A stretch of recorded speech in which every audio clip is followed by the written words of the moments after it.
Welcome to Servants of the Lord Ministries. Bienvenue à Servants of the Lord Ministries. Mon nom est Dr. Keith Jenkins et je suis le coordinateur international de Servants of the Lord Ministries. Avant de commencer mon message d'aujourd'hui, laissez-moi vous partager la mission de ce ministère et qui a été donnée à Joseph Hitchcock il y a de nombreuses années. Il dit: « J'ai des enfants dans toutes les nations et tu as des frères et sœurs dont les cœurs crient vers moi. Ils m'ont demandé un ministère, des bénédictions et des dons. Il dit, je leur ai donné ces choses et cela les a bénis. Mais il y a une partie de leur esprit qui n'a jamais été comblée et qui est réservée pour une relation intime avec moi. Maintenant, leur cœur crie vers moi, juste pour moi. C'est vers eux que je t'envoie, parce que je ne veux pas qu'ils prennent des années comme il t'a fallu pour arriver jusqu'à moi, parce qu'il n'y avait personne à l'époque pour te montrer comment procéder. Servants of the Lord Ministries est un ministère d'enseignement et de formation envoyé au corps du Christ. Aujourd'hui, je vais parler de la foi en Dieu. Ce message est pour ceux qui ont un cœur selon Dieu et qui veulent être prêts pour son apparition. Lis aussi le chapitre 9 sur les entraves à la foi dans le livre Light ou Lumière de Joseph Hitchcock. Le royaume de Dieu est là depuis le jour de la Pentecôte. Jésus a dit dans Luc chapitre 17 verset 21. On ne dira point, il est ici ou il est là, car voici le royaume de Dieu est au milieu de vous. Par la grâce au moyen de la foi, nous pouvons accéder au royaume de Dieu maintenant. Apprendre à vivre dans ce royaume et nous préparer. Tout ce dont tu as besoin est disponible dans le royaume de Dieu par la foi. Le diable a été vaincu et a également été exclu du royaume des cieux. Nous lisons dans Apocalypse chapitre 12, verset 7, et je vais lire jusqu'au verset 10. Apocalypse 12, verset 7 jusqu'au verset 10. Verset 7. Et il y eut guerre dans le ciel. Michel et ses anges combattirent contre le dragon. Et le dragon et ses anges combattirent. Verset 8. Mais ils ne furent pas les plus forts, et leur place ne fut plus trouvée dans le ciel. Verset 9. Et il fut précipité le dragon, le grand dragon, le serpent ancien, appelé le diable et Satan, celui qui séduit toute la terre. Il fut précipité sur la terre, et ses anges furent précipités avec lui. Verset 10. Et j'entendis dans le ciel une voix forte qui disait: Maintenant le salut est arrivé, et la puissance et le règne de notre Dieu, et l'autorité de son Christ, car il a été précipité l'accusateur de nos frères, celui qui les accusait devant notre Dieu jour et nuit. Pour plus d'informations sur le royaume de Dieu maintenant, lis le livre Le royaume de Dieu maintenant de Joseph Hitchcock. Tu n'as pas besoin d'entrer dans la chair pour obtenir quelque chose que Dieu ne peut pas fournir par son esprit, par la simple foi et en faisant confiance à Dieu. Paul a dit dans Romains chapitre 14 verset 17, « Car le royaume de Dieu, ce n'est pas le manger et le boire, mais la justice, la paix et la joie par le Saint-Esprit. » Le monde est sur un tapis roulant qui essaie d'obtenir la paix et le bonheur là où il n'y a pas de souffrance et de difficultés. Dieu a déjà fourni cet endroit et il s'appelle le royaume de Dieu. Paul a dit dans 2 Corinthiens chapitre 4 verset 3 au verset 5. C'est 2 Corinthiens chapitre 4, nous allons commencer par le verset 3. Si notre évangile est encore voilé, il est voilé pour ceux qui périssent. Verset 4. Pour les incrédules dont le Dieu de ce siècle a aveuglé l'intelligence afin qu'ils ne vissent pas briller la splendeur de l'évangile de la gloire de Christ, qui est l'image de Dieu. Verset 5. Nous ne prêchons pas nous-mêmes qu'à Jésus-Christ le Seigneur que nous prêchons, et nous disons vos serviteurs à cause de Jésus. Dans le royaume de Dieu, tu es en règle avec Dieu car tu l'as fait Seigneur de ta vie. Tu peux lui demander n'importe quoi, même les petites choses. Paul a dit dans Philippiens chapitre 3, verset 20, « Mais notre cité à nous est dans les cieux, d'où nous attendons aussi comme sauveur le Seigneur Jésus-Christ. En tant qu'enfant de Dieu, tu peux utiliser une communication régulière pour t'assurer que tu es toujours en règle avec Dieu. Il répondra immédiatement. Paul a dit dans Hébreux chapitre 4, versets 9 et 10. C'est Hébreux chapitre 4. Nous commençons par le verset 9. Il y a donc un repos de sabbat réservé au peuple de Dieu. Verset 10. Car celui qui entre dans le repos de Dieu se repose de ses œuvres comme Dieu s'est reposé des siennes. Même les croyants nés de nouveau ont du mal à croire en une vie de simple confiance où tu n'as pas besoin d'utiliser ta pensée et où tu peux demander au Seigneur ce qu'il faut faire par la suite. Jésus a dit dans Matthieu 18, versets 3 et 4. C'est l'évangile de Matthieu, chapitre 18, commençant par le verset 3. Et Jésus dit, « Je vous le dis en vérité, si vous ne vous convertissez et si vous ne devenez pas comme les petits enfants, vous n'entrerez pas dans le royaume des cieux. » Verset 4. C'est pourquoi quiconque se rendra humble comme ce petit enfant sera le plus grand dans le royaume des cieux. Tu dois être comme un petit enfant si tu veux entrer, dominer et régner avec Christ. Tu as rendu les choses faciles. Jésus a dit dans Matthieu 6, verset 33, « Cherchez premièrement le royaume et la justice de Dieu, et toutes ces choses vous seront données par-dessus. » En cherchant le royaume et sa justice, il s'occupera de tout le reste. Paul a dit dans Hébreux, chapitre 4, verset 6, « Or, puisqu'il est encore réservé à quelques-uns d'y entrer, et que ceux à qui d'abord la promesse a été faite n'y sont pas entrés à cause de leur désobéissance. L'incrédulité entravera la foi et t'empêchera d'entrer dans le repos de Dieu. Beaucoup croient aussi à d'autres choses à cause de ce qu'ils voient dans le monde. Ils ne peuvent pas arriver à la vérité à cause des opinions et des traditions auxquelles ils s'accrochent. Nous lisons dans Marc chapitre 9, verset 24. Aussitôt le père de l'enfant s'écria, « Je crois, viens au secours de mon incrédulité. » La racine de toute incrédulité est un mensonge que tu as cru être la vérité. Tu as cru au mensonge parce que tu voulais quelque chose pour toi que tu penses que Dieu ne te laissera pas avoir dans cette vie ou qu'il y a une situation qui qu'il n'empêchera pas. Si tu utilises ta pensée, tu ne peux pas arriver à la vérité et tu arrives toujours à une mauvaise conclusion à la place. Paul a dit dans Hébreux chapitre 11, verset 6, « Or, sans la foi, il est impossible de lui être agréable, car il faut que celui qui s'approche de Dieu croit que Dieu existe et qu'il est le rémunérateur de ceux qui le cherchent. Pour venir à Dieu, tu dois croire dans ton cœur que Dieu t'aime et te donnera tout ce dont tu as besoin. Il peut tout faire par sa puissance, mais il exerce aussi sa bonté, sa grâce et sa miséricorde. Par la grâce, tu peux maintenant poser n'importe quelle question à Dieu, le chercher diligemment et obtenir la vérité par le Saint-Esprit. Nous lisons dans Jean chapitre 1, verset 17. Car la loi a été donnée par Moïse, la grâce et la vérité sont venues par Jésus-Christ. Tu peux t'humilier et te mettre en règle avec Dieu par la grâce, mais tu devras aussi demeurer. Tu demeures en te repentant de ce que Dieu révèle par l'intermédiaire du Saint-Esprit. Confesse d'abord que tu suivais ta propre voie et les désirs de la chair. Paul a dit dans Romains chapitre 8, verset 1, « Il n'y a donc maintenant aucune condamnation pour ceux qui sont en Jésus-Christ. » Ce n'est pas que lorsque tu suivras les directives de l'Esprit que tu seras complètement libéré du péché et de la condamnation. Compte sur le Saint-Esprit pour aller à la racine du péché. Nous lisons dans Jean chapitre 8, verset 30 au verset 32. Je lis Jean chapitre 8, commençons par le verset 30. Comme Jésus parlait ainsi, plusieurs crurent en lui. Verset 31.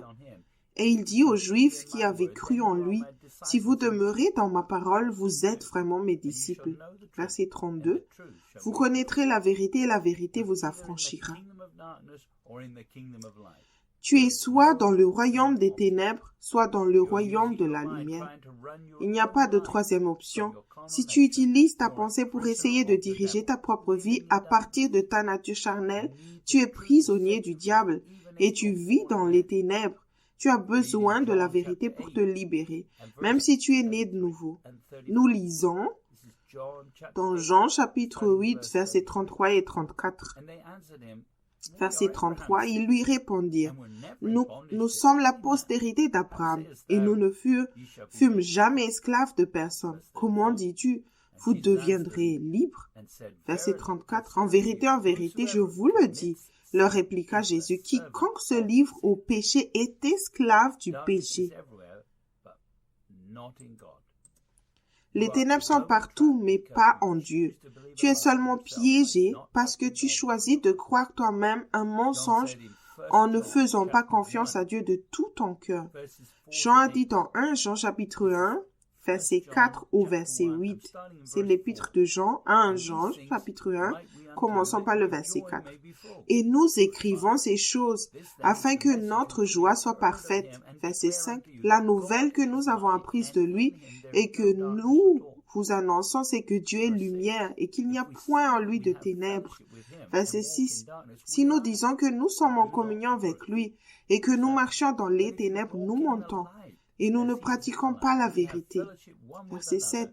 Mais si nous marchons dans la lumière, comme il est lui-même dans la lumière, nous sommes mutuellement en communion. Et le sang de Jésus, son Fils, nous purifie de tout péché.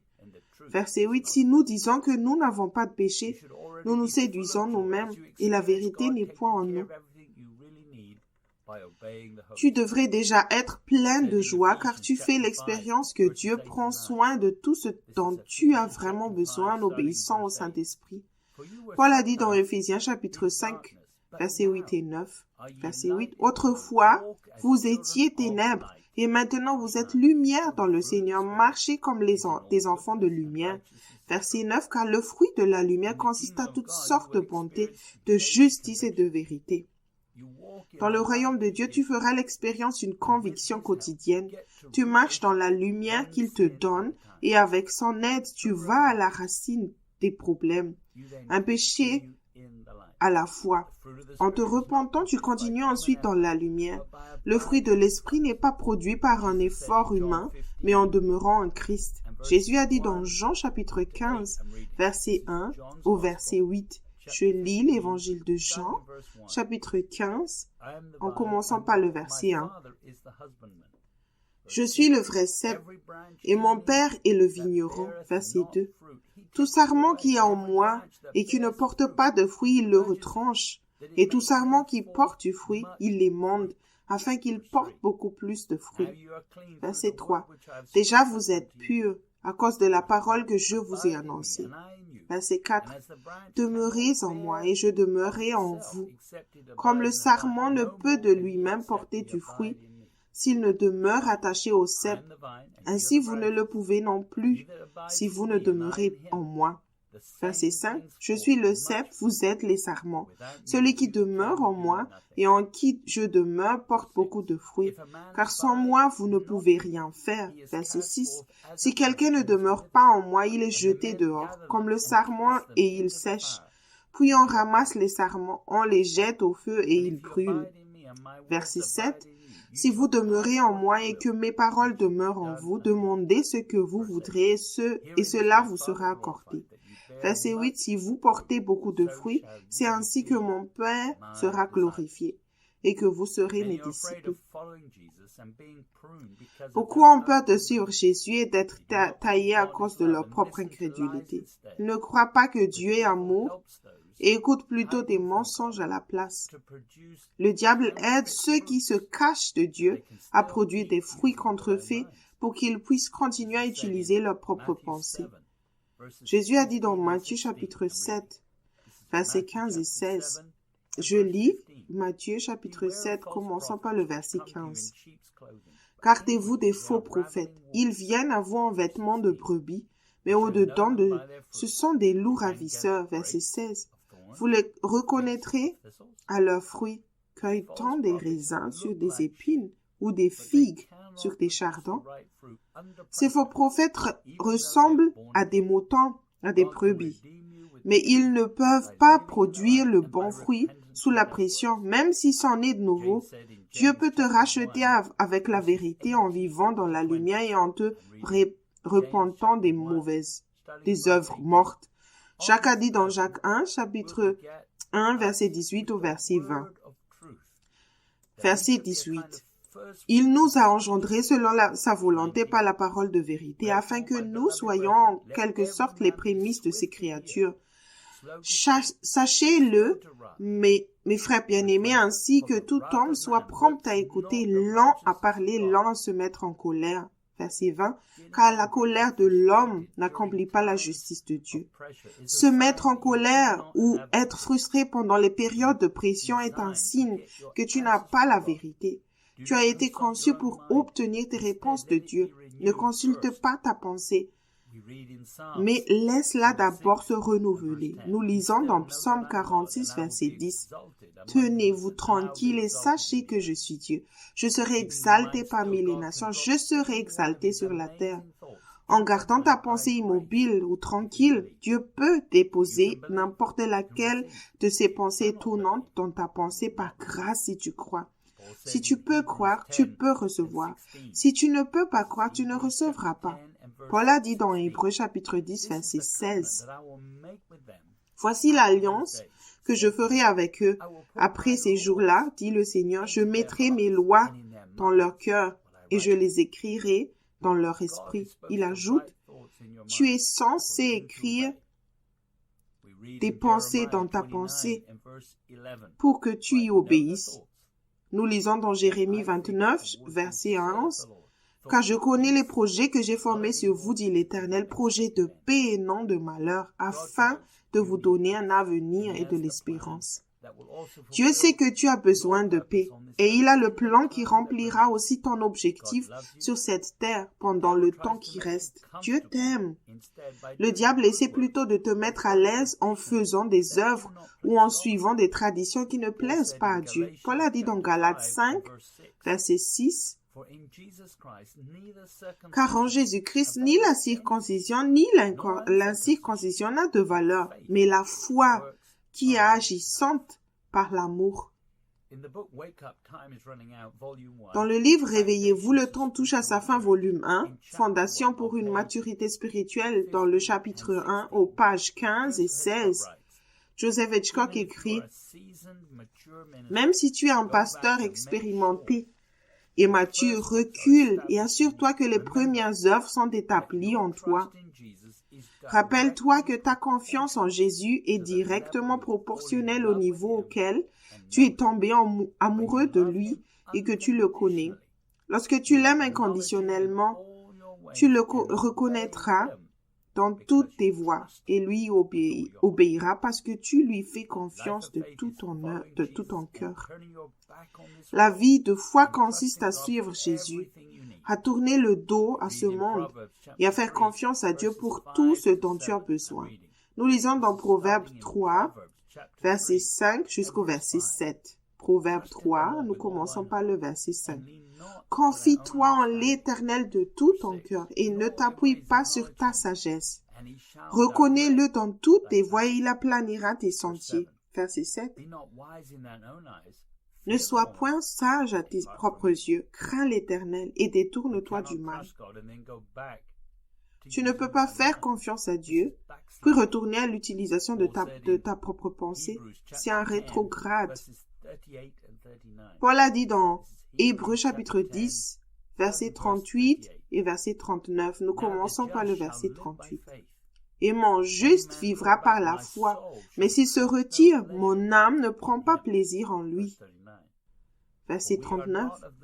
Nous ne sommes pas de ceux qui se retirent pour se perdre, mais de ceux qui ont la foi pour sauver leur âme.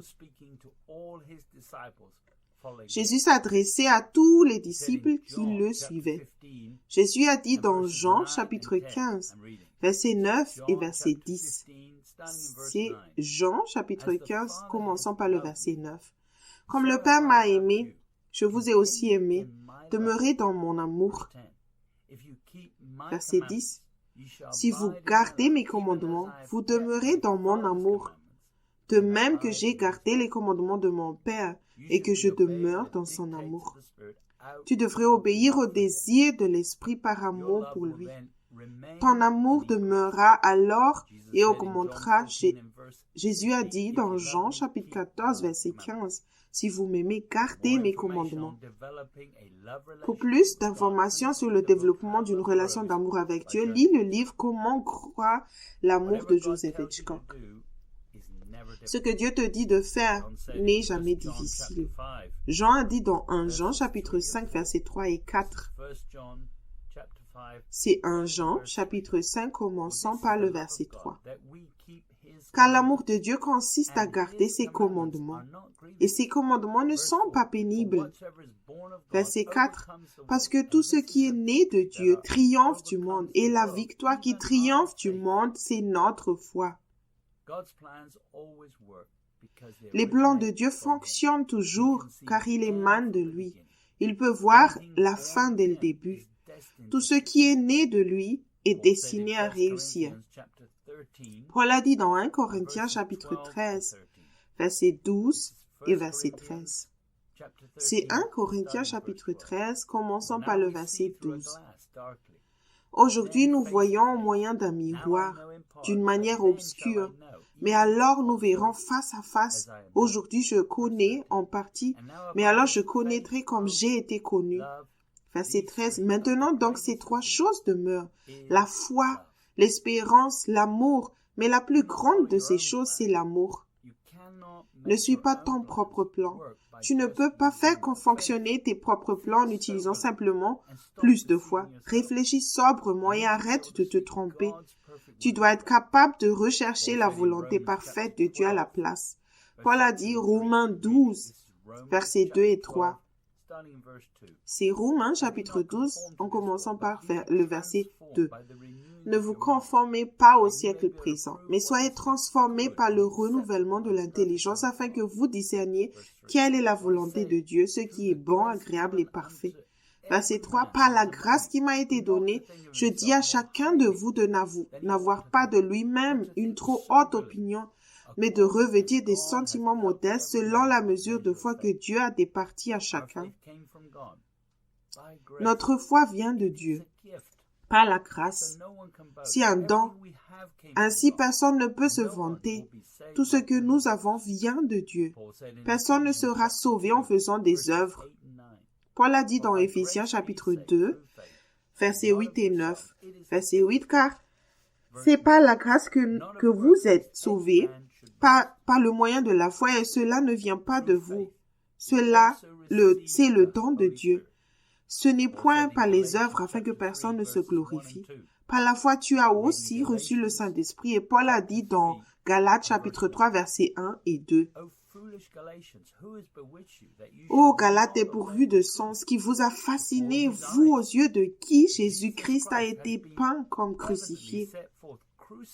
Voici seulement ce que je veux apprendre de vous. Est-ce par les œuvres de la foi que vous avez reçu l'Esprit ou par la prédication de la foi? Une quantité de foi a été donnée à chacun pour qu'il puisse croire en Dieu et compléter son salut en faisant les œuvres qu'il a prévues pour lui. Paul a dit dans Éphésiens chapitre 2 verset 10, « Car nous sommes son ouvrage, ayant été créés en Jésus-Christ, pour de bonnes œuvres que Dieu a préparées d'avance afin que nous les pratiquions. » Paul a dit qu'il était son ouvrier et qu'il obéissait aussi à la vérité. Paul a dit dans Galates chapitre 5, versets 7 et 8. C'est Galates chapitre 5, verset 7. Vous couriez bien. Qui vous a arrêté pour vous empêcher d'obéir à la vérité? Verset 8. Cette influence ne vient pas de celui qui vous appelle. Il doit être le Seigneur de ce que nous faisons chaque jour. Autrefois, tu ne lui fais pas plaisir par la foi. Dieu t'a donné la foi et elle ne fonctionne correctement que si elle est pure et dirigée vers ce qu'il a dit. Dans le livre Light ou Lumière, au chapitre 9, page 78, Joseph Hitchcock dit, « Même si tu n'as pas fait confiance à Dieu de tout ton cœur depuis ton salut, tu peux choisir maintenant de croire ce qu'il dit. La foi, c'est faire confiance à Dieu, qu'il est digne de faire ce qu'il dit qu'il fera. Tu ne pourras jamais plaire à Dieu sans la foi. Ne vis pas ta foi en regardant ce que le monde a à offrir, en essayant de résister. La sagesse naturelle qui comprend la connaissance du bien et la connaissance du mal que ce monde a avalé. Paul a dit dans 2 Corinthiens chapitre 5, verset 7, « Car nous marchons par la foi et non par la vue. Au lieu de cela, appuie-toi sur ce que Christ te dit, sur ce qui est bien et sur ce qui est mal. » Paul a dit dans Hébreux 5, verset 13 et 14. Or, quiconque en est au lait n'a pas l'expérience de la parole de justice, car il est un enfant, verset 14. Mais la nourriture solide est pour les gens, les hommes faits, pour ceux qui, dans le jugement, est exercés par l'usage à discerner ce qui est bien et ce qui est mal. En tant que bébé chrétien, tu as fait l'expérience du péché qui te séparait de Dieu de temps en temps. Ce n'était pas très habile spirituellement. Chaque fois, tu as ensuite appris de tes erreurs. Mais ceux qui sont matures ne vivent plus par la vue, mais par la foi, sensibles au monde spirituel. Si le Saint-Esprit s'afflige ou s'attriste, ils savent et croient que cette direction ne plaira pas à Dieu. Pour plus d'informations sur les témoignages de l'Esprit, lis le livre « Les 3 témoins infaillibles de Joseph Hitchcock ». Dieu a la réponse pour toutes les situations. Jésus a enseigné dans Matthieu, chapitre 5, verset 39 jusqu'au verset 44. Je lis l'évangile de Matthieu, chapitre 5, en commençant par le verset 39. « Mais moi je vous dis de ne pas résister aux méchants. Si quelqu'un te frappe sur la joue droite, présente-lui aussi l'autre. » Verset 40. « Si quelqu'un veut plaider contre toi et prendre ta tunique, laisse-lui encore ton manteau. » Verset 41. « Si quelqu'un te force à faire 1 000, fais-en 2 avec lui. » Verset 42. « Donne à celui qui te demande et ne te détourne pas de celui qui veut emprunter de toi. » Verset 43. « Vous avez appris qu'il a été dit, tu aimeras ton prochain et tu haïras ton ennemi. » Verset 44. « Mais moi je vous dis, aimez vos ennemis, bénissez ceux qui vous maudissent, faites du bien à ceux qui vous haïssent, et priez pour ceux qui vous maltraitent et qui vous persécutent. » Ne transforme pas ces instructions de Jésus en une autre liste de 10 commandements. Sa parole écrite doit être discernée spirituellement. Laisse-le appliquer les paroles de Jésus et d'autres écritures en les ramenant dans ta pensée. C'est une promesse pour ceux qui suivent le Christ.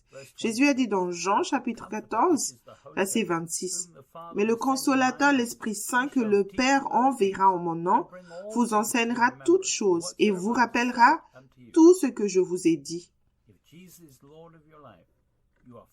Si Jésus est le Seigneur de ta vie, tu suis Jésus. Mais des directives religieuses, pas des directives religieuses. Nous servons un Dieu vivant. Garde ta pensée tranquille et écoute. Tu as accès à la vérité maintenant en tant qu'enfant de Dieu. Jean a dit dans Jean chapitre 16, verset 13. C'est l'évangile de Jean chapitre 16, verset 13. Quand le consolateur sera venu, l'Esprit de vérité, il vous conduira dans toute la vérité, car il ne parlera pas de lui-même, mais il dira tout ce qu'il aura entendu, et il vous annoncera les choses à venir. En consultant ta pensée, tu nourris la chair, et elle deviendra plus forte. La chair et l'esprit sont opposés. Paul a dit dans Galates chapitre 5, verset 16, « Je dis donc, marchez selon l'esprit et vous n'accomplirez pas les désirs de la chair. » Dans le livre « Mes brebis entendent ma voix » au chapitre 6, page 76, Joseph Hitchcock écrit, « C'est comme si obéir à Dieu était orienté vers le nord, tant que tu es dans l'esprit, tu vas dans cette direction. Dès que tu choisis d'entrer dans ta nature charnelle, tu as fait un virage de 180 degrés dans l'autre sens et tu te diriges vers le sud qui est la direction opposée. Chaque fois que tu es dans la nature charnelle, tu t'éloignes de Dieu. Le seul moyen de revenir à lui est de te repentir et de retourner dans l'esprit, ce qui te permettra de faire demi-tour et de te diriger à nouveau vers Dieu. Être désolé de t'être saisi être saisi ne produira pas le changement nécessaire. S'attrister de tes échecs n'est pas la même chose que de se repentir. Tu peux être désolé et ne pas changer de direction, mais le changement de direction est l'essence même de la repentance. Tu dois te repentir, changer de direction et retourner dans l'esprit. En marchant avec lui, moment après moment dans la foi, tu ne peux pas marcher dans la chair. Commence par te renier toi-même. Le diable ne peut que faire appeler à ta chair et te faire faire quelque chose de bien au lieu de ce que Dieu a prévu pour ta vie. Nous lisons dans Proverbe 14, verset 12. Telle voie paraît droite à un homme, mais son issue, c'est la voie de la mort. Dans le royaume de Dieu, le Père peut subvenir à tes besoins et Jésus peut te diriger en tant que ton Seigneur. Le Saint-Esprit est là pour t'avertir de tout péché qui frappe à la porte de ton cœur. Le péché est ce qui te met hors de la présence de Dieu. Le diable n'est pas le problème et Dieu ne l'est certainement pas non plus. Jacques a dit dans Jacques chapitre 1, verset 13 jusqu'au verset 13. Jacques chapitre 1, commençons par le verset 13. Que personne, lorsqu'il est tenté, ne dise « C'est Dieu qui me tente » car Dieu ne peut être tenté par le mal et il ne tente lui-même personne. Verset 14. Mais chacun est tenté quand il est attiré et amorcé par sa propre convoitise. Verset 15. Puis la convoitise, lorsqu'elle a conçu, enfante le péché.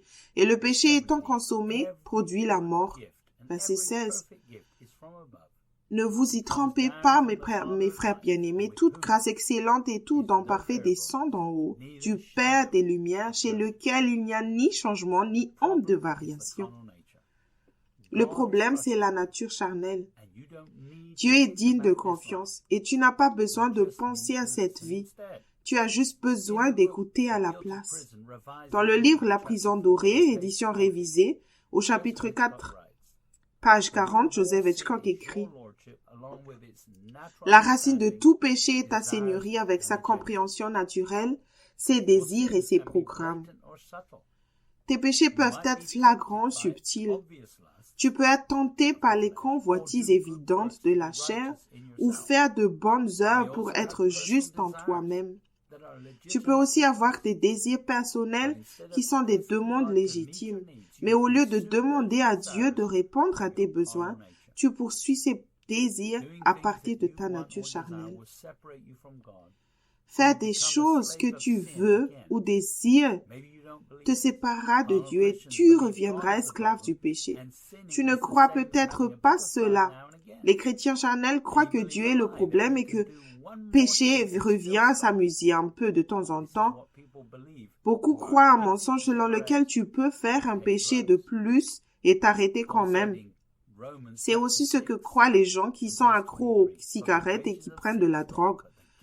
Paul a dit dans Romains 6, verset 23, « Car le salaire du péché, c'est la mort. Mais le don gratuit de Dieu, c'est la vie éternelle en Jésus-Christ notre Seigneur. » Il est possible de demeurer, de ne pas faire de compromis, d'être en règle avec le Seigneur et de ne pas servir le péché.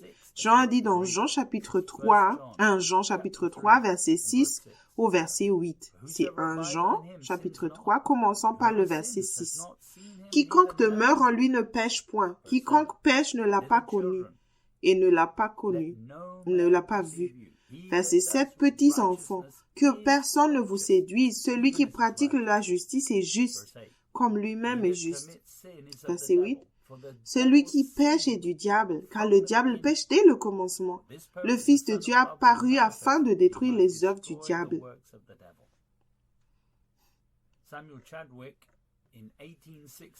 Samuel Chadwick, en 1860 jusqu'en 1932, était un pasteur méthodiste wesleyan. Pendant un certain temps, il a été le principal conférencier de Cliff Bible College, près de Chesterfield, qui a influencé Leonard Ravenhill. Lorsqu'il envoyait les jeunes serviteurs, il disait toujours « Va et que le diable t'accompagne ». Samuel croyait que si un mensonge prêché ne rendait pas le diable nerveux, il ne valait pas la peine d'être prêché ou que ce soit.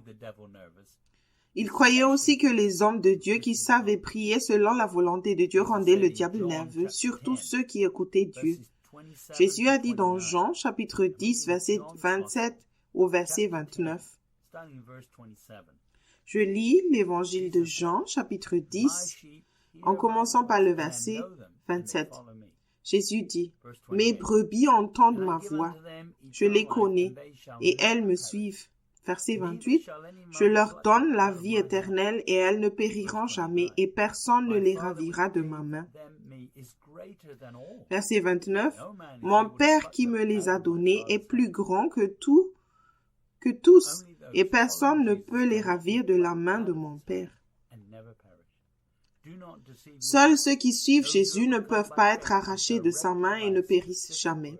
Ne te trompe pas toi-même, ceux qui vaincront par la foi sont dirigés par une parole spécifique qui vient de Dieu et sont délivrés du mal. Paul a dit dans Romains chapitre 10, verset 17.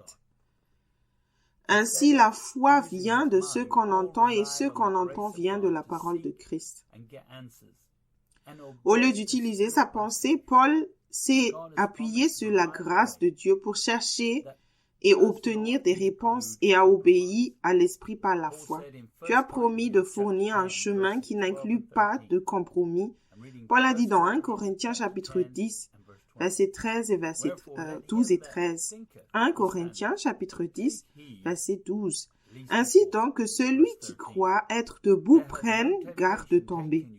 Verset 13. Aucune tentation ne vous est survenue qui n'ait été humaine, et Dieu qui est fidèle ne permettra pas que vous soyez tentés au-delà de vos forces. Mais avec la tentation, il préparera aussi le moyen d'en sortir afin que vous puissiez la supporter. Il y a toujours un moyen de s'échapper. Les solutions de Dieu consistent notamment à supporter une situation avec courage, mais ta foi s'en trouve purifiée. Jacques dit dans Jacques chapitre 1, verset 2 jusqu'au verset 6. Je lis Jacques chapitre 1, commençant par le verset 2. Mes frères, regardez comme un sujet de joie complète les diverses épreuves auxquelles vous pouvez être exposés. Verset 3. Sachant que l'épreuve de votre foi produit la patience. Verset 4. Mais il faut que la patience accomplisse parfaitement son œuvre, afin que vous soyez parfaits et accomplis sans faillir en rien. Verset 5. Si quelqu'un d'entre vous manque de sagesse, qu'il la demande à Dieu, qui donne à tous simplement et sans reproche, et elle lui sera donnée. Verset 6. Mais qu'il la demande avec foi sans douter, car celui qui doute est semblable au flot de la mer, agité par le vent et poussé de côté et d'autre. Le mot tentation ici dans Strong est le numéro 3896, tiré d'un autre mot primitif qui veut dire une mise à l'épreuve. Par l'expérience du bien, l'expérience du mal, la sollicitation, la discipline ou la provocation, par implication l'adversité, la tentation. Si tu écoutes toujours les conseils de ceux qui servent le Dieu de ce monde, comment reconnaîtras-tu la provision de Dieu? Le monde te dit de penser par toi-même et d'utiliser ta pensée. Certains faux prophètes te diront que Dieu t'a donné un cerveau et qu'il attend que tu l'utilises. Cependant, laisse Dieu fournir une solution et obéis à ses instructions. Paul a dit dans Philippiens chapitre 4, verset 19.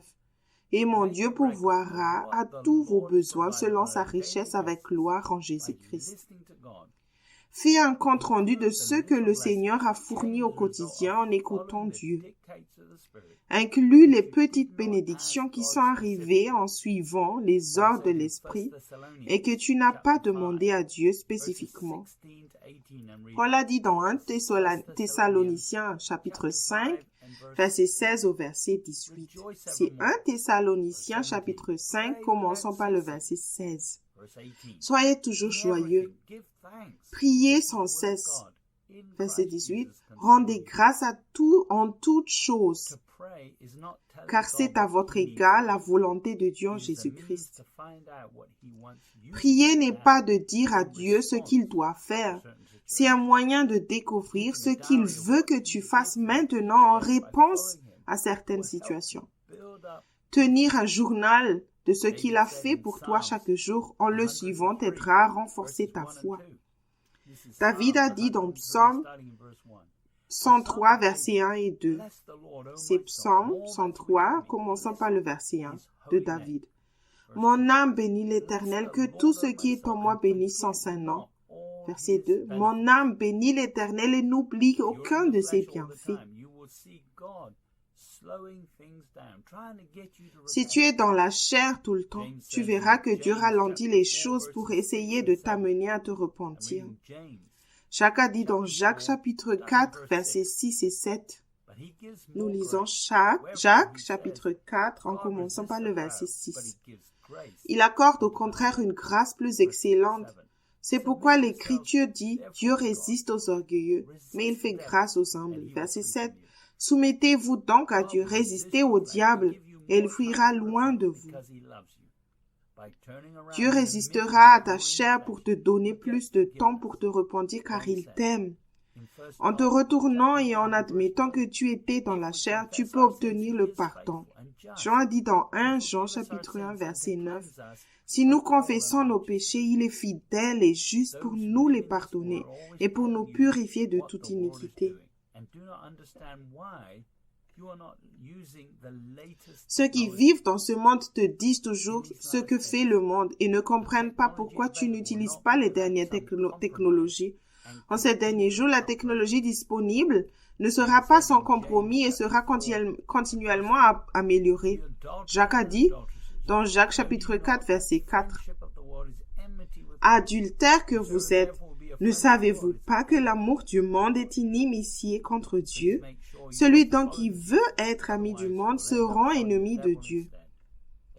Assure-toi que tu suis Jésus, sinon tu finiras par suivre le diable à la place. » Il n'y a pas de troisième option. Nous lisons dans Ésaïe, chapitre 55, versets 8 et 9.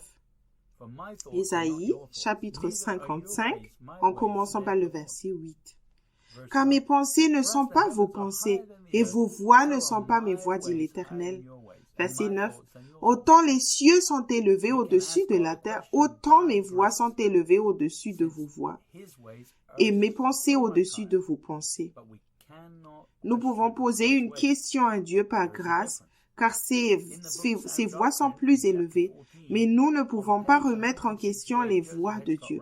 Il y a une différence. Dans le livre Sainte Doctrine, chapitre 14, page 168, Joseph Hitchcock écrit « Adam et Ève ont écouté Satan qui remettait en question l'ordre de Dieu au lieu d'obéir à ce que Dieu avait dit. » Si Dieu avait ordonné aux anges de faire quelque chose et qu'ils avaient besoin de plus d'informations, ils auraient pu poser une question. Mais Lucifer a essayé d'usurper l'autorité de Dieu. À cause de cela, il a été expulsé du ciel et il est descendu sur terre plein de colère parce qu'il a perdu sa position élevée. Es-tu prompt à donner tes propres opinions et conseils sur la façon dont les choses devraient être faites? Les opinions sont comme le nez du visage. Tout le monde en a un. Ceux qui sont confortables aiment donner des conseils à ceux qui sont sur le chemin étroit. Paul a dit dans 1 Corinthiens chapitre 4 verset 10 jusqu'au verset 12. 1 Corinthiens chapitre 4 commençons par le verset 10. Nous sommes fous à cause de Christ, mais vous êtes sages en Christ. Nous sommes faibles, mais vous êtes forts. Vous êtes honorés, et nous sommes méprisés. Verset 11, jusqu'à 7 heures, nous souffrons la faim, la soif, la nudité. Nous sommes maltraités, errants ça et là. Verset 12, nous nous fatiguons à travailler de nos propres mains, injuriés, nous bénissons, persécutés, nous supportons. Lucifer était l'ange le plus haut placé du royaume, dans le royaume de Dieu, et avait une position proche de Dieu avant sa chute. De sa position, il pouvait voir le genre d'autorité que Dieu avait et voyait ce que Dieu pouvait faire. La Bible parle de la chute du diable. Nous lisons cela dans Ésaïe, chapitre 14, versets 12 et 13. Verset 12 jusqu'au verset 15, pardon. Nous commençons par le verset 12. « Te voilà tombé du ciel, astre brillant, fils de l'aurore. Tu es abattu à terre, toi le vainqueur des nations. » Verset 13. « Tu disais en ton cœur, je monterai au ciel, j'élèverai mon trône au-dessus des étoiles de Dieu. Je m'assierai sur la montagne de l'assemblée à l'extrémité du septentrion. » Verset 14. Je monterai sur le sommet des nues. Je serai semblable au Très-Haut. Verset 15. Mais tu as été précipité dans le séjour des morts, dans les profondeurs de la fosse. Il fut un temps où le diable était le fils du matin. Il se levait tôt pour servir, effectuer toutes les affaires du Père et faire la volonté de Dieu avant sa chute. Mais il semble qu'il n'aimait pas servir. Au contraire, l'orgueil remplit son cœur et il a vu beaucoup de choses qu'il pouvait faire en étant puissant et non en étant serviteur. Le diable pensait qu'il pourrait faire un meilleur travail s'il était aux commandes.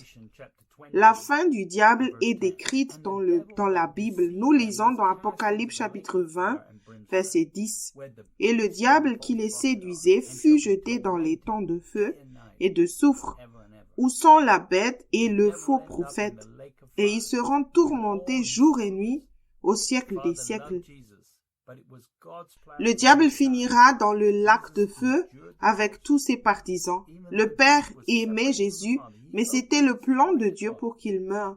Jésus a enduré la croix, même si Jésus était séparé de son Père, il a ouvert son cœur à Dieu, a pris la colère de Dieu à notre place et a achevé l'œuvre du Père. Nous lisons dans Ésaïe chapitre 53, verset 1, jusqu'au verset 12. Ésaïe, chapitre 53, commençons par le verset 1. Qui a cru à ce qui nous était annoncé? Qui a reconnu le bras de l'Éternel? Verset 2. Il s'était levé devant lui comme une faible plante, comme un rejeton qui sort d'une terre desséchée. Il n'avait ni beauté ni éclat pour attirer nos regards, et son aspect n'avait rien pour nous plaire. Verset 3. Méprisé et abandonné des hommes, homme de douleur et habitué à la souffrance, semblable à celui dont on détourne le visage, nous l'avons dédaigné. Nous n'avons fait de lui aucun cas. Verset 4. Cependant, ce sont nos souffrances qu'il a portées, c'est de nos douleurs qu'il s'est chargé, et nous l'avons considéré comme puni, frappé de Dieu et humilié. Verset 5. Mais il était blessé pour nos péchés, brisé pour nos iniquités. Le châtiment qu'il nous donne, la paix est tombée sur lui, et c'est par ses meurtrissures que nous sommes guéris. Verset 6. Nous étions tous errants comme les brebis, chacun suivait sa propre voie, et l'Éternel a fait retomber sur lui l'iniquité de nous tous. Verset 7. Il a été maltraité et opprimé, et il n'a point ouvert la bouche, semblable à un agneau qu'on mène à la boucherie, à une brebis muette devant ceux qui l'attendent, il n'a point ouvert la bouche. Verset 8. Il a été enlevé par l'angoisse et le châtiment, et parmi ceux de sa génération qui a cru qu'il était retranché de la terre des vivants et frappé pour les péchés de mon peuple. Verset 9. On a mis son sépulcre parmi les méchants, son tombeau avec le riche, quoiqu'il n'eût point commis de violence et qu'il n'y eut point de fraude dans sa bouche. Verset 10. Il a plu à l'Éternel de le briser par la souffrance. Après avoir livré sa vie en sacrifice pour le péché, il verra une postérité et prolongera ses jours. et l'œuvre de l'Éternel prospérera entre ses mains. Verset 11. À cause du travail de son âme, il rassasiera ses regards. Par sa connaissance, mon serviteur juste justifiera beaucoup d'hommes et se chargera de leur iniquité. Verset 12. C'est pourquoi je lui donnerai sa part avec les grands. Il partagera le butin avec les puissants, parce qu'il s'est livré lui-même à la mort et qu'il a été mis au nombre des malfaiteurs, parce qu'il a porté les péchés de beaucoup d'hommes et qu'il a intercédé pour les coupables. Jésus a triomphé sur la croix et renonçant à lui-même en méprisant la honte pour sauver les pécheurs. C'était la plus grande victoire. Le diable ne l'a pas vu venir et a tout perdu. Paul a dit dans Colossiens chapitre 2, versets 14 et 15. Nous commençons par le verset 14. Il a effectué l'acte dont les ordonnances nous condamnaient et qui subsistait contre nous, et il l'a détruit en le clouant à la croix. Verset 15. Il a dépouillé les dominations et les autorités et les a livrées publiquement en spectacle, en triomphant d'elles par la croix. Jésus est mort sur cette croix pour nous donner une chance d'entrer dans le royaume de Dieu, et nous devons suivre son exemple. Paul a dit dans Galates chapitre 5, versets 13 et 14. C'est Galates chapitre 5, verset 13.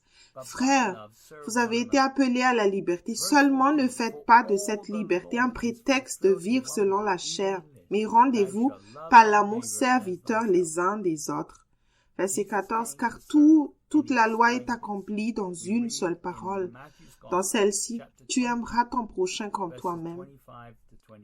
Jésus est venu pour servir et il a expliqué cela. Nous lisons dans Matthieu chapitre 20, verset 25 ou verset 28. Matthieu chapitre 20, commençons par le verset 25. Jésus les appela et dit, « Vous savez que les chefs des nations les tyrannisent et que les grands les ravissent. » Verset 26. « Il n'en sera pas de même au milieu de vous, mais quiconque veut être grand parmi vous, qu'il soit votre serviteur. » Verset 27. « Et quiconque veut être le premier parmi vous, qu'il soit votre esclave. » Verset 28. C'est ainsi que le Fils de l'homme est venu, non pour être servi, mais pour servir et donner sa vie comme la rançon de plusieurs. Celui qui sert est le plus grand et peut-être le plus utilisé dans le royaume de Dieu. Joseph Hitchcock, quand il est tombé amoureux de Dieu, il voulait faire quelque chose pour Jésus. Lorsqu'il a commencé dans le ministère, d'autres personnes voulaient juste prêcher. Il a parlé à son pasteur et lui a demandé n'importe quel travail qu'il pourrait faire dans l'église. Il a commencé par sortir toutes les chaises de l'église et il croyait que s'il faisait ce que Dieu lui demandait de faire, l'onction viendrait sur lui et le fardeau serait léger. Dieu lui a aussi dit d'imposer ses mains sur ces chaises. Chaque chaise, lorsqu'il est sorti et il y a prié comme Dieu lui a dit. Résultat, beaucoup de gens ont été convaincus dès qu'ils se sont assis dans le service. Jean a dit dans 1 Jean, chapitre 2, versets 27 et 28. 1 Jean, chapitre 2, commençons par le verset 27. Pour vous, l'onction que vous avez reçue de lui demeure en vous, et vous n'avez pas besoin qu'on vous enseigne, mais comme son onction vous enseigne toutes choses, et qu'elle est véritable, et qu'elle n'est point un mensonge, demeurez en lui selon les enseignements qu'elle vous a donnés. Verset 28, et maintenant, petits enfants, demeurez en lui, afin que lorsqu'il paraîtra, nous ayons de l'assurance, et qu'à son avènement, nous ne soyons pas confus et éloignés de lui. Joseph a également demandé s'il pouvait aider le pasteur à s'occuper du démêlage du long cordon de microphone que le pasteur utilisait à l'époque. Le pasteur avait une grande congrégation et comme il marchait de long en large en priant pour les gens, le cordon s'en mêlait facilement. En gardant le cordon libre, le pasteur a pu se déplacer facilement, ce qui a augmenté l'onction et le pasteur a pu se concentrer sur son message. Quand le moment est venu, était venu, Joseph a été choisi pour prêcher. Tous les autres jeunes serviteurs attendaient toujours et n'ont pas eu l'occasion de le faire. Tu as besoin de servir. Certains sont doués pour cela, tandis que d'autres ont besoin d'apprendre. Tu dois te mettre sous les ordres de quelqu'un qui suit le Christ. Comment auras-tu un héritage dans le royaume si tu n'as pas appris à servir? Tu ne règneras pas si tu ne sais pas comment servir. C'est le moment d'assurer ta position dans le royaume en servant les autres. Paul a dit dans Philippiens, chapitre 2, verset 9 au verset 11. Nous commençons par le verset 9. C'est pourquoi aussi Dieu l'a souverainement élevé et lui a donné le nom qui est au-dessus de tout nom. Verset 10, afin qu'au nom de Jésus, tout genou fléchisse dans les cieux, sur la terre et sous la terre. Verset 11, et que toute langue confesse que Jésus-Christ est Seigneur, à la gloire de Dieu le Père. Jésus était l'agneau qui a été immolé et est devenu le sacrifice pour les péchés de toute l'humanité. Il n'y a pas de plus grands exemples de service. Pour cette raison, toute langue confessera que Jésus-Christ est Seigneur. Nous lisons dans Apocalypse 5, versets 11 et 12. C'est Apocalypse chapitre 5, versets 11 et 12. Je regardai et j'entendis la voix de beaucoup d'anges autour du trône et des êtres vivants et des vieillards. Et leur nombre était des myriades et des myriades et des milliers et des milliers. Verset 12. Il disait d'une voix forte, « L'agneau qui a été immolé est digne de recevoir la puissance, la richesse, la sagesse, la force, l'honneur, la gloire et la louange. » Toute autorité appartient à Dieu. Lui seul a toute l'autorité car on ne peut faire confiance qu'à lui avec autant de pouvoir. Le pouvoir de Dieu est illimité. Cependant, Jésus a reçu toute l'autorité parce qu'il est l'agneau de Dieu et qu'il est mort pour les péchés de toute l'humanité. Il a vaincu la tombe en se soumettant à la mort sur la croix et a vaincu. Nous lisons dans Matthieu chapitre 28, verset 18. Jésus s'étant approché leur parla ainsi, « Tout pouvoir m'a été donné dans le ciel et sur la terre. » La mission de Jésus consistait notamment à mettre tous les ennemis sous ses pieds. Paul a dit dans 1 Corinthiens chapitre 15, verset 24 au verset 26. C'est 1 Corinthiens chapitre 15, commençons par le verset 24. Ensuite viendra la fin, quand il remettra le royaume à celui qui est Dieu et Père, après avoir détruit toute domination, toute autorité et toute puissance. Verset 25. Car il faut qu'il règne jusqu'à ce qu'il ait mis tous les ennemis sous ses pieds. Verset 26. Le dernier ennemi qui sera détruit, c'est la mort. Son royaume est ici et maintenant, et aucune personne qui suit le Christ ne mourra avant son heure. Jean a dit dans 1 Jean chapitre 2 verset 17. 1 Jean chapitre 2 verset 17. Et le monde passe et sa convoitise aussi, mais celui qui fait la volonté de Dieu demeure éternellement. Tout pouvoir et toute autorité ont été donnés à Jésus dans un but précis. Il s'agissait sous l'ordre de donner la vie éternelle à tous ceux qui croient. Nous lisons dans Jean chapitre 17, verset 1 jusqu'au verset 4. C'est l'évangile de Jean, chapitre 17, commençons par le verset 1. Après avoir ainsi parlé, Jésus leva les yeux au ciel et dit, « Père, l'heure est venue, glorifie ton Fils afin que ton Fils te glorifie. » Verset 2. « Selon que tu lui as donné pouvoir sur toute chair, afin qu'il accorde la vie éternelle à tous ceux que tu lui as donnés. » Verset 3.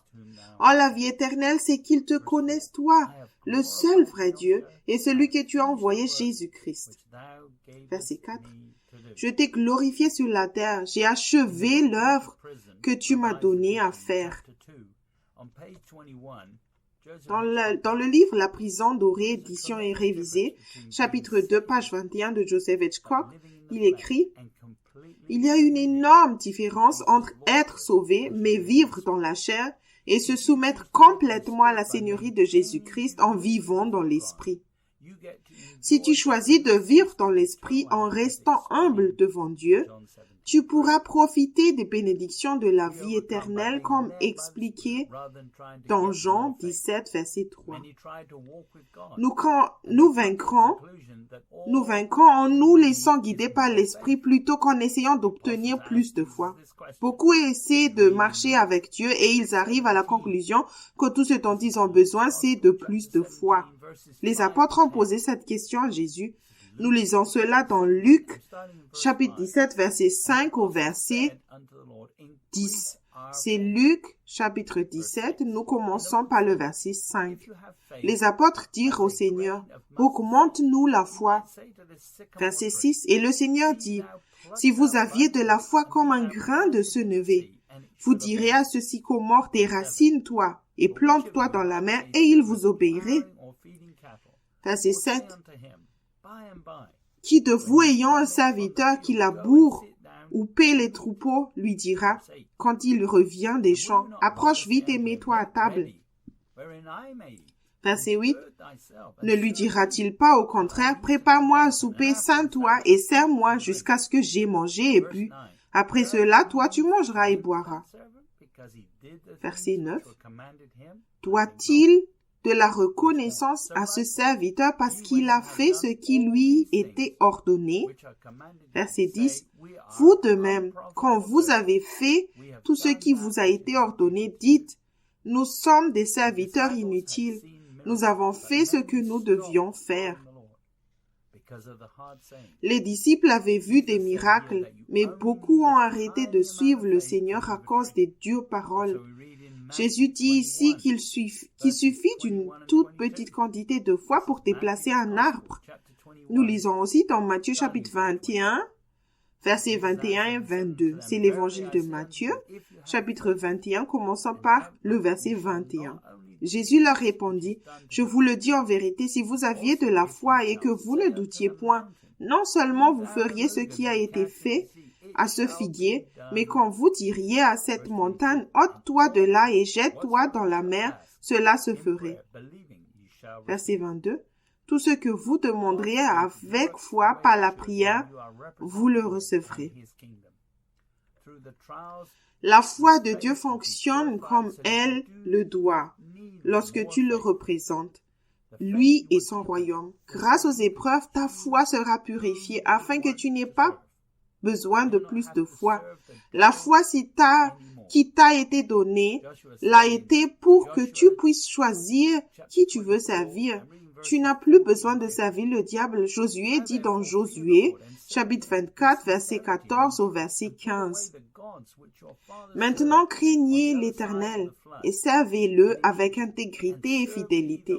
Faites disparaître les dieux qu'ont servi vos pères de l'autre côté du fleuve et en Égypte, et servez l'Éternel. Verset 15. Et si vous ne trouvez pas bon de servir l'Éternel, choisissez aujourd'hui qui vous voulez servir, ou les dieux que servaient vos pères au-delà du fleuve, ou les dieux des Amoréens, dans le pays desquels vous habitez. Moi et ma maison, nous servirons l'Éternel. Maintenant, tu peux rendre ton libre arbitre à Dieu et lui faire confiance de tout ton cœur, et tu seras sauvé.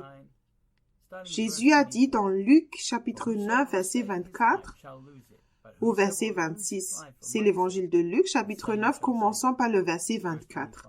Car celui qui voudra sauver sa vie la perdra, mais celui qui la perdra à cause de moi la sauvera. Verset 25. Et que servirait-il à un homme de gagner tout le monde s'il se détruisait ou se perdait lui-même? Verset 26. Car quiconque aura honte de moi et de mes paroles, le Fils de l'Éternel aura honte de lui. Le Fils de l'homme aura honte de lui quand il viendra dans sa gloire et dans celle du Père et des saints anges. Peut-être que tu ne penses qu'au minimum que tu dois faire pour aller au paradis et ne pas être un retranché. Jésus a dit que si tu as honte de ses paroles, tu seras laissé pour compte. Avoir honte de ses paroles, ce n'est pas seulement son enseignement, mais les choses que Jésus te dit de faire à chaque instant. S'il n'est pas le Seigneur de ta vie, comment pourrais-tu être sauvé autrement? Il ne suffit pas de naître de nouveau et d'avoir encore la foi en toi. Paul a dit dans Galates chapitre 5, verset 24 au verset 26.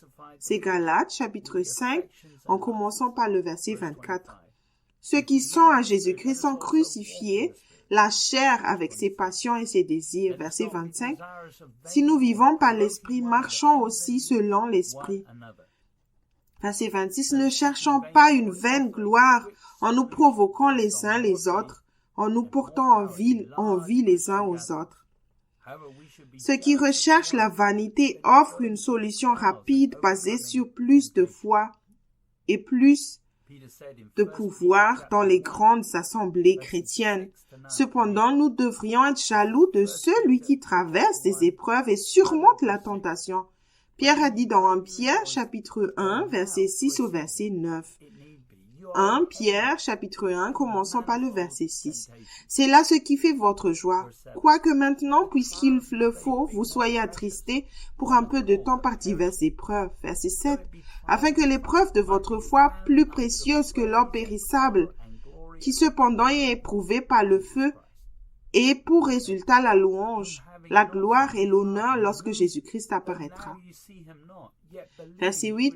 Lui que vous aimez sans l'avoir vu, en qui vous croyez sans le voir encore, vous réjouissant d'une joie ineffable et glorieuse. Verset 9. Parce que vous obtiendrez le salut de vos âmes pour prix de votre foi. Le premier fruit de la foi pure est le salut de ton âme. Jésus a été humilié et considéré comme frappé pour notre bien à cause de la mission qui lui a été confiée de sauver les pécheurs. Il ne s'est pas soucié de son propre bien-être, mais s'est soumis à Dieu. Paul a dit dans Philippiens chapitre 2, verset 2 jusqu'au verset 8. Philippiens chapitre 2, nous commençons par le verset 2. Rendez ma joie parfaite, ayant un même sentiment, un même amour, une même âme, une même pensée. Verset 3. Ne faites rien par esprit de parti ou par vaine gloire, mais que l'humilité vous fasse regarder les autres comme étant au-dessus de vous-même. Verset 4. Que chacun de vous, au lieu de considérer ses propres intérêts, considère aussi ceux des autres. Verset 5. Ayez en vous les sentiments qui étaient en Jésus-Christ. Verset 6. Lequel, existant en forme de Dieu, n'a point regardé comme une proie à arracher d'être égal à Dieu. Verset 7. Mais s'est dépouillé lui-même en prenant une forme de serviteur, en devenant semblable aux hommes. Ayant paru comme un simple homme. Verset 8. Il s'est humilié lui-même, se rendant obéissant jusqu'à la mort, même jusqu'à la mort de la croix. De nombreux croyants essaient d'accroître leur foi parce qu'ils voient le mal augmenter dans ce monde. Paul a également donné quelques exemples de la façon d'agir dans différentes situations en se basant sur la sagesse de Dieu. Paul a dit dans Romains 12, verset 17 jusqu'au verset 21. Romains chapitre 12, commençons par le verset 17. Ne rendez à personne le mal pour le mal. Recherchez ce qui est bien devant tous les hommes. Verset 18. S'il est possible, autant que cela dépend de vous, soyez en paix avec tous les hommes. Verset 19. Ne vous vengez point vous-même, bien-aimés, mais laissez agir la colère, car il est écrit: à moi la vengeance, à moi la rétribution, dit le Seigneur. Verset 20. Mais si ton ennemi a faim, donne-lui à manger. S'il a soif, donne-lui à boire.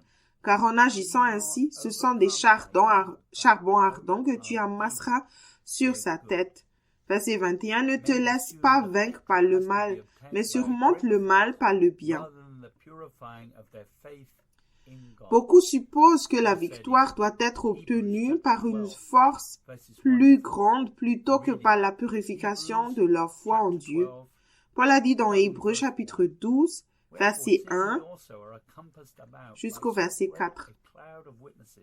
Hébreux chapitre 12, commençons par le verset 1.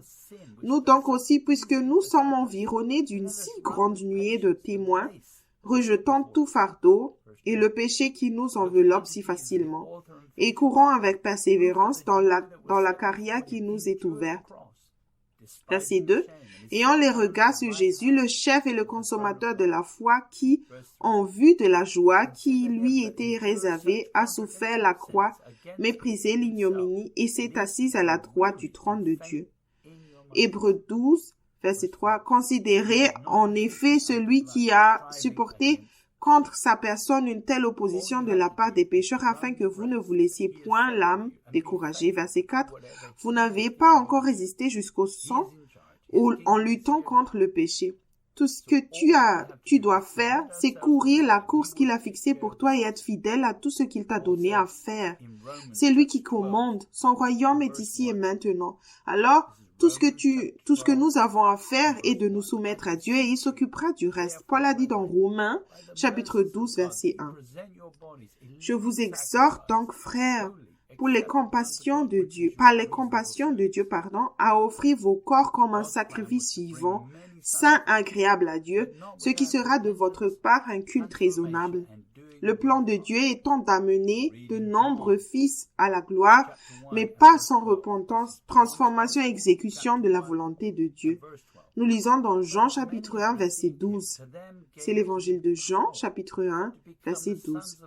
Mais à tous ceux qui l'ont reçu, à ceux qui croient en son nom, elle a donné le pouvoir de devenir enfants de Dieu, lequel sont nés. La puissance de Dieu a été étendue à tous ceux qui croient en son nom et se soumettent à son autorité. Ce pouvoir ne fonctionne pas en se contentant de citer un verset biblique. Il ne fonctionne que lorsque Jésus te contrôle personnellement et que tu le représentes pleinement et non tes propres intérêts. Ce pouvoir ne devait pas être gaspillé ou répandu pour un simple gain financier. Jacques a dit, dans Jacques chapitre 2, verset 1 au verset 5. C'est Jacques chapitre 2, commençant par le verset 1. Mes frères, que votre foi en notre glorieux Seigneur Jésus-Christ soit exempte de toute acception de personne. Verset 2. Supposez en effet qu'il entre dans votre assemblée un homme avec un anneau d'or, un habit magnifique, et qu'il y entre aussi un pauvre misérablement vêtu. Verset 3. Si tournant vos regards vers celui qui porte l'habit magnifique, vous lui dites, « Toi, assis-toi ici, à cette place d'honneur. » Et si vous dites au pauvre, « Toi, tiens-toi là debout, ou bien assieds-toi au-dessous de mon marchepied. » Verset 4. Ne faites-vous pas en vous-même une distinction? Et ne jugez-vous pas sous l'inspiration de pensées mauvaises? Verset 5. Écoutez, mes frères bien-aimés, Dieu n'a-t-il pas choisi les pauvres aux yeux du monde pour qu'ils soient riches en la foi et héritiers du royaume qu'il a promis à ceux qu'il aime? L'autorité et la puissance de Dieu que Jésus a fait ont été données à ceux qui paient le prix pour le suivre. Nous lisons dans Luc chapitre 9, verset 1 au verset 6. C'est l'évangile de Luc chapitre 9, commençant par le verset 1. Jésus ayant assemblé les 12 leur donna force et pouvoir sur tous les démons, afin, avec la puissance de guérir les malades. Verset 2. Il les envoya prêcher le royaume de Dieu et guérir les malades. Verset 3. Ne prenez rien pour le voyage, leur dit-il, ni bâton, ni sac, ni pain, ni argent, et n'ayez pas de tunique. Verset 4. Dans quelque maison que vous entriez, restez-y, et c'est de là que vous partirez. Verset 5. Et si les gens ne vous reçoivent pas, sortez de cette ville et secouez la poussière de vos pieds en témoignage contre eux. Verset 6. Ils partirent et ils allèrent de village en village, annonçant la bonne nouvelle et opérant partout des guérisons. Aujourd'hui, la forme moderne du christianisme semble financer les choses mêmes dont Jésus a dit à ses disciples de ne pas se préoccuper. Dieu peut te changer intérieurement pour que tu deviennes comme Jésus en étant conduit par son esprit. C'est une vie transformée. Son royaume est là maintenant par l'esprit et tu as l'occasion d'entendre sa voix et d'être formé. Tu peux affronter de nombreuses épreuves et être tenté de faire des choses pour une vaine gloire en cours de route. Nous lisons dans Luc chapitre 22, verset 31 au verset 40. Évangile de Luc, chapitre 22, commençons par le verset 31. Le Seigneur dit, Simon, Simon, Satan vous a réclamé pour vous cribler comme le froment. Verset 32. Mais j'ai prié pour toi afin que ta foi ne défaille point. Et toi, quand tu seras converti, affermis tes frères. Verset 33. Seigneur, lui dit Pierre, je suis prêt à aller avec toi et en prison et à la mort. Verset 34, et Jésus dit, Pierre, je te le dis, le coq ne chantera pas aujourd'hui que tu n'aies nié 3 fois de me connaître. Verset 35, il leur dit encore, quand je vous ai envoyé sans bourse, sans sac et sans souliers, avez-vous manqué de quelque chose? Ils répondirent de rien. Verset 36, et il leur dit, maintenant, au contraire, que celui qui a une bourse la prenne, et que celui qui a un sac le prenne également, que celui qui n'a point d'épée vende son vêtement et achète une épée. Verset 37, car je vous le dis, il faut que cette parole qui est écrite s'accomplisse en moi. Il a été mis au nombre des malfaiteurs, et ce qui me concerne est sur le point d'arriver. Verset 38, ils dirent, Seigneur, voici 2 épées. Et il leur dit, cela suffit. Verset 39, après être sorti, il alla, selon sa coutume, à la montagne des Oliviers. Ses disciples le suivirent. Verset 40, lorsqu'il fut arrivé dans ce lieu, il leur dit, priez, afin que vous ne tombiez pas en tentation. Pierre essayait d'être fidèle à sa manière plutôt que de demander au Seigneur par la prière ce qu'il fallait faire dans cette situation. Si tu veux entendre le Seigneur sans opinion, tu dois te renier toi-même chaque jour. Nous lisons dans Luc chapitre 22, verset 54 jusqu'au verset 63. Verset 54. Après avoir saisi Jésus, ils l'amenèrent et le conduisirent dans la maison du souverain sacrificateur. Pierre suivait de loin. Verset 55. Ils allumèrent du feu au milieu de la cour et ils s'assirent. Pierre s'assit parmi eux. Verset 56.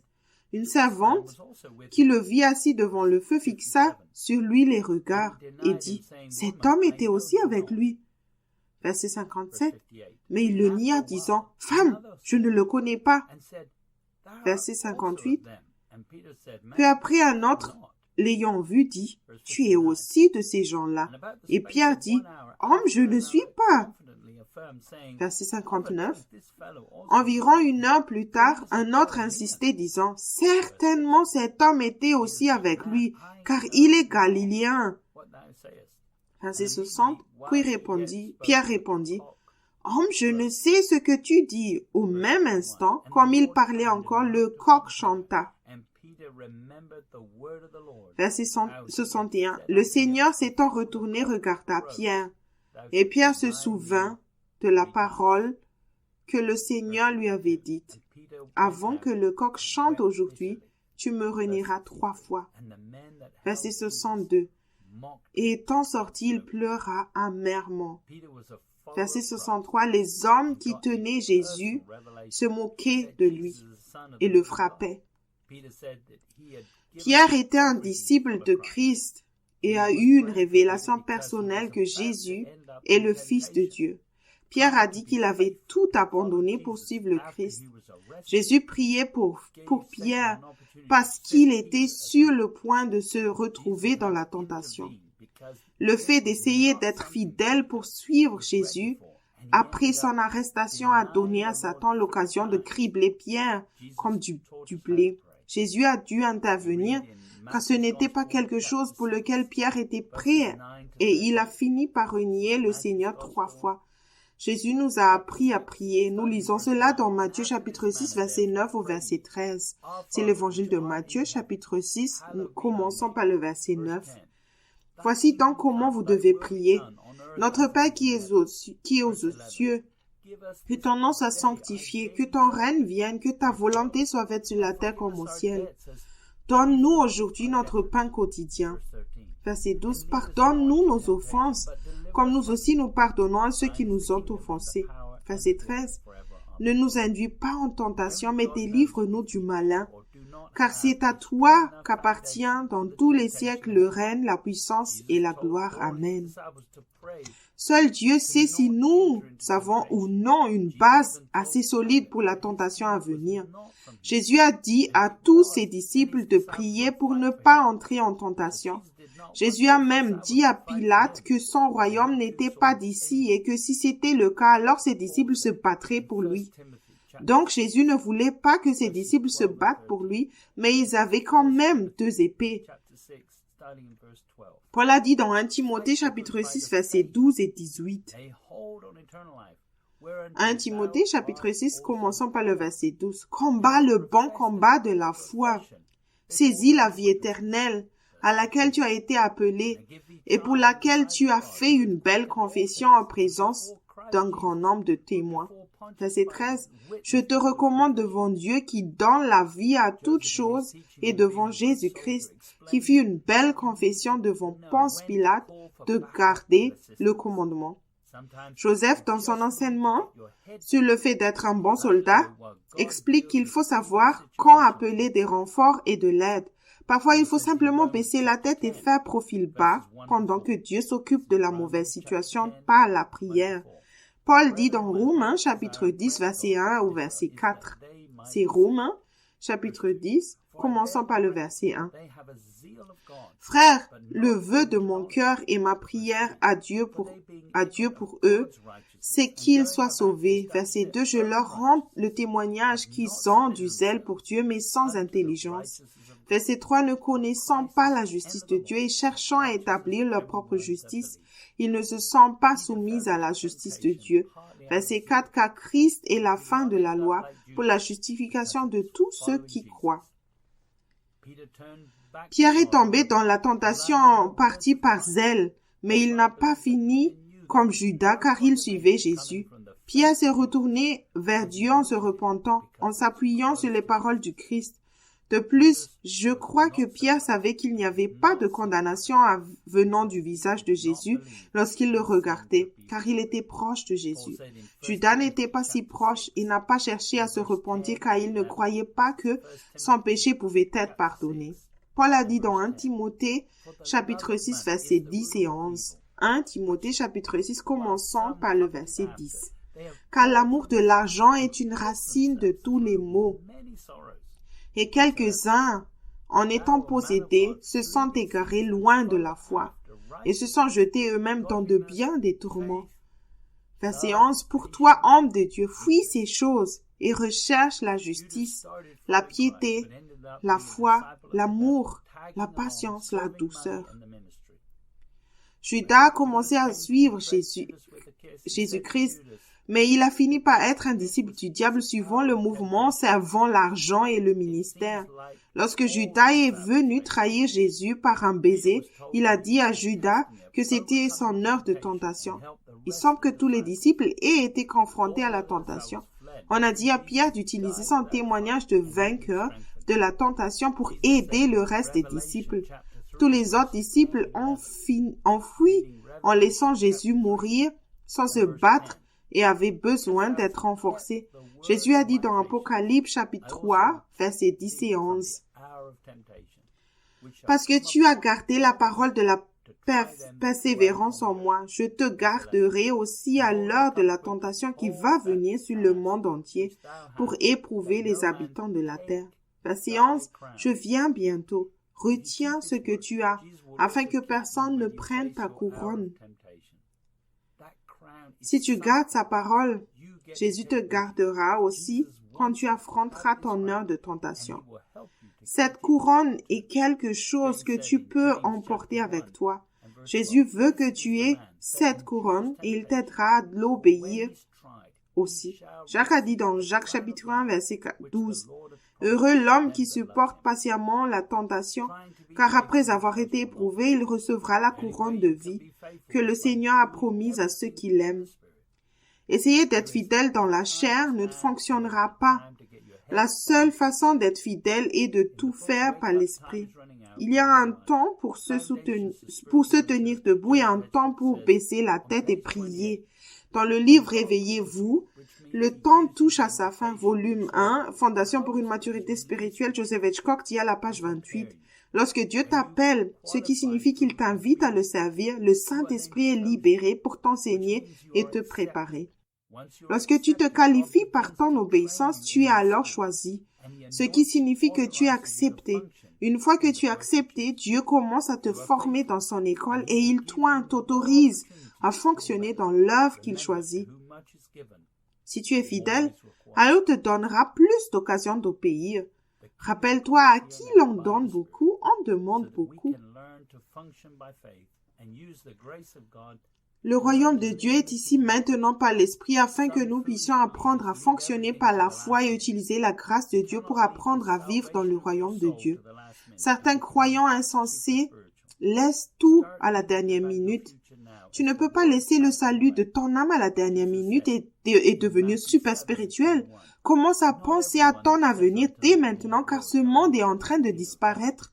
Jésus a dit dans Matthieu chapitre 7 verset 21, « Ceux qui me disent Seigneur, Seigneur n'entreront pas tous dans le royaume des cieux, mais celui-là seul qui fait la volonté de mon Père qui est dans les cieux. » C'est le moment de mettre les choses de côté et de te concentrer sur l'apprentissage de la connaissance de Dieu en le faisant, Seigneur.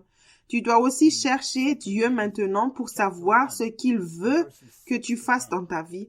Dans les derniers jours, Paul a dit à Timothée. 2 Timothée chapitre 1 verset 6 jusqu'au verset 10. 2 Timothée chapitre 1 commençons par le verset 6. C'est pourquoi je t'exhorte à ranimer le don de Dieu que tu as reçu par l'imposition de mes mains. Verset 7, car ce n'est pas un esprit de timidité que Dieu nous a donné, mais un esprit de force, d'amour et de sagesse. Verset 8, n'aie donc point honte du témoignage à rendre à notre Seigneur, ni de moi son prisonnier, mais souffre avec moi pour l'évangile par la puissance de Dieu. Verset 9, qui nous a sauvés et nous a adressé une sainte vocation, non à cause de nos œuvres, mais selon son propre dessein et selon la grâce qui nous a été donnée en Jésus-Christ avant les temps éternels. Verset 10, et qui a été manifesté maintenant par l'apparition de notre Sauveur, Jésus-Christ, qui a détruit la mort et a mis en évidence la vie et l'immortalité par l'Évangile. Ne crains pas les épreuves et les tribulations, car elles sont tes amis. Si une épreuve provoque la manifestation de mauvais fruits, tu as une chance de te repentir. N'ignore pas les mauvais fruits. Réalise qu'il y avait encore de l'incrédulité en ton cœur et que tu as maintenant une autre chance par grâce de te repentir. Cherche auprès de Dieu les raisons pour lesquelles le péché est toujours là et pourquoi tu as tergiversé pour ne pas t'attaquer à la racine du problème. Plutôt, est-ce que ce sont tes propres opinions et ta convoitise qui t'ont arrêté? À la page 22 de Réveillez-vous, le temps touche à sa fin, volume 1. Fondation pour la maturité spirituelle, Joseph Hitchcock écrit sur l'écriture dans Jacques 1, verset 19. Si tu veux connaître le Seigneur intimement, tu dois apprendre à écouter attentivement et à te taire. Beaucoup de tes luttes spirituelles cesseront si tu obéis simplement à ces instructions. Sois désireux d'entendre ce que le Seigneur dit et arrête de lui faire part de tes préférences et de tes opinions. La foi te donne une chance d'entendre et d'obéir à Dieu. Dans le royaume, tu commences par la vérité. Tu ne peux pas utiliser ta pensée pour arriver à la vérité. Les fois où tu as consulté ta pensée, quelque chose a été perdu et tes portes d'opportunité ont été fermées. Dieu veut que tu hérites de toutes choses, mais ta propre incrédulité t'a empêché de demander à Dieu. Paul a dit dans Romains 1, verset 17, Romains chapitre 1, verset 17, « Parce qu'en lui est révélée la justice de Dieu par la foi et pour la foi, selon qu'il est écrit, le juste vivra par la foi. » Jésus était un serviteur. Peu importe ce que tu fais, tu dois servir. Cela demande aussi de la foi. Beaucoup veulent fonctionner dans le royaume et utiliser leur pouvoir et ordonner que des choses se produisent lorsqu'ils voient le mal augmenter. Mais la seule solution est de le faire Seigneur et de faire tout ce qu'il dit à la place. Les voies de Dieu ne sont pas les voies de l'homme. Malheureusement, l'homme croit toujours en lui. Incrédulité et continue à utiliser sa propre pensée. Jésus a dit dans Matthieu chapitre 7, versets 13 et 14. C'est l'évangile de Matthieu chapitre 7, verset 13. Entrez par la porte étroite, car large est la porte, spacieux est le chemin qui mène à la perdition. Et il y en a beaucoup qui entrent par là. Verset 14. Mais étroite est la porte, resserrez le chemin qui mène à la vie, et il y en a peu qui les trouvent. Le temps a été créé pour notre bien, afin que nous puissions nous repentir et changer avant qu'il ne soit trop tard. Le plan original de Dieu était que la terre entière soit gouvernée par sa parole à travers l'humanité, et non que l'humanité gouverne. Le royaume est ici maintenant par l'Esprit, et les premiers fruits de ce règne millénaire.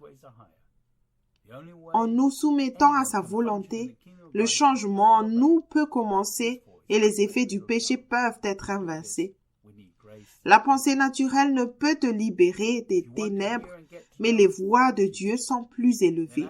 La seule façon pour quiconque de fonctionner dans le royaume de Dieu est d'entendre et d'obéir à sa voix comme un petit enfant. Pour y parvenir, nous avons tous besoin de la grâce et de la vérité. Si tu veux entendre, apprendre à connaître et suivre Jésus, alors je te recommande le livre « Mes brebis entendent ma voix » de Joseph Hitchcock. Si tu as besoin d'établir les bonnes fondations pour suivre sur le chemin étroit, alors je peux te conseiller ce livre « Réveillez-vous, le temps touche à sa fin » volume 1, Fondation pour la maturité spirituelle par Joseph Hitchcock. Si tu veux constamment marcher par la foi et grandir, alors je peux te recommander ce livre « Réveillez-vous, le temps touche à sa fin » volume 2, Grandir spirituellement par Joseph Hitchcock. Aujourd'hui, j'ai eu le privilège de vous partager un message sur la foi. Foi en Dieu.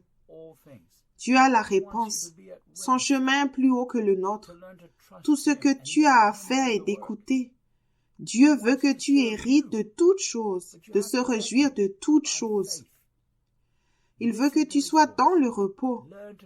Apprendre à lui faire confiance et le laisser faire le travail. Il veut te servir, mais tu dois le laisser faire par la foi.